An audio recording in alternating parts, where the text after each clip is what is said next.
You're good. Hey everybody, Tom again. About 2 weeks ago, I checked in with you all with a Spongy Moth update. This is part 2. What have we seen in the last couple of weeks? Well, it varies greatly depending on where you are. I am talking to all kinds of people, my fellow professionals, all of my clients, talking to the entomologists at the universities, etc. Basically, between Litchfield County, Northern and Eastern Columbia County, and all of Berkshire County, we are now in the thick of a spongy moth outbreak. Again, this is the caterpillar formerly known as gypsy. We now call it the spongy moth. It's Lemantria dispar, and it is a defoliator of many species. Its favorites are the oaks and the birches and the apples. I'm now seeing it on, it loves the willows.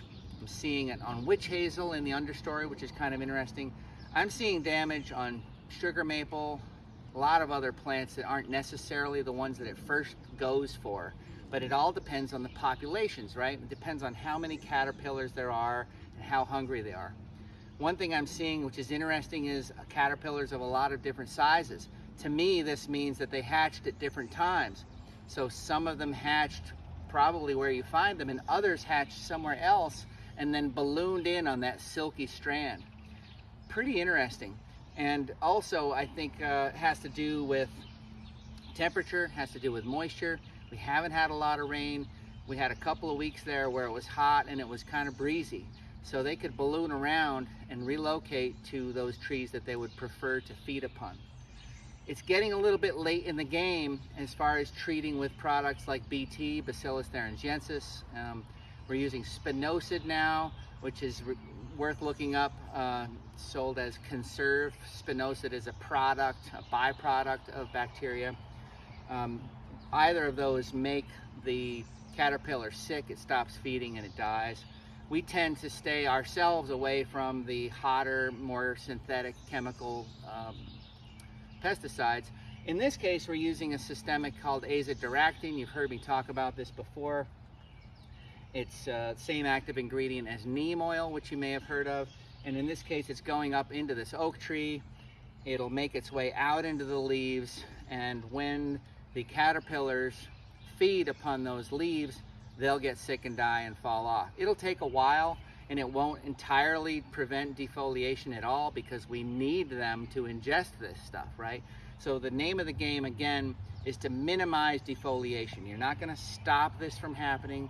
We want to minimize it, especially if your trees were defoliated last year. I'm telling people on the phone every day, if you have not been defoliated and you have healthy trees, you're probably going to be okay. And again, it's late in the game, so I'm saying to people, please don't go get synthetic pesticides that you're not aware of how to use them and spray. You're going to kill everybody. You know, that's just not the way to do it. That said, we arborists are really hard to get a hold of these days. I acknowledge that. I think I speak for my colleagues. We're all flat out dealing with this and everything else that we're always dealing with as well. Emerald ash borer, Dutch elm disease, pruning, removals, storm damage, the gamut, right? So stay in touch with each other, communicate with each other, comment on this, please. I'm really interested in hearing what you're seeing, where you are, what you're doing about it. Some people are putting the bands around the trunks. That's great. All of these things are going to help. If you can catch a couple of caterpillars, that means a couple more moths that aren't going to happen, a couple more moths that aren't going to lay 600 to 800 eggs each and potentially turn into a catastrophic level population next growing season, right? Again, what we really hope for is rain, because that moisture will help the entomophaga fungus take hold, and the caterpillars will get the entomophaga in their stomach. It'll stop them from feeding. They'll get sick and they'll die. Entomophaga is naturally occurring, as well as the NPV virus. These are both good guys, the superheroes that naturally occur in this situation, but they haven't been here because it's been too dry. Had a little bit of rain lately, but remember, we are still down. Our cumulative precipitation is at least 2 inches below what it should be right now at the beginning of the growing season. So Watch for updates, check in with the universities, check in with the community boards, communicate with each other, but get good information from people that are well educated about this.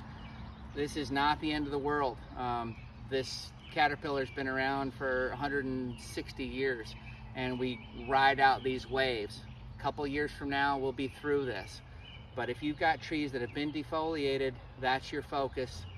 Do whatever you can to keep them healthy. Mulch them, fertilize them, keep them irrigated if you have to, and try to get as many moths as possible with the least toxic material that you can. I hope that's helpful.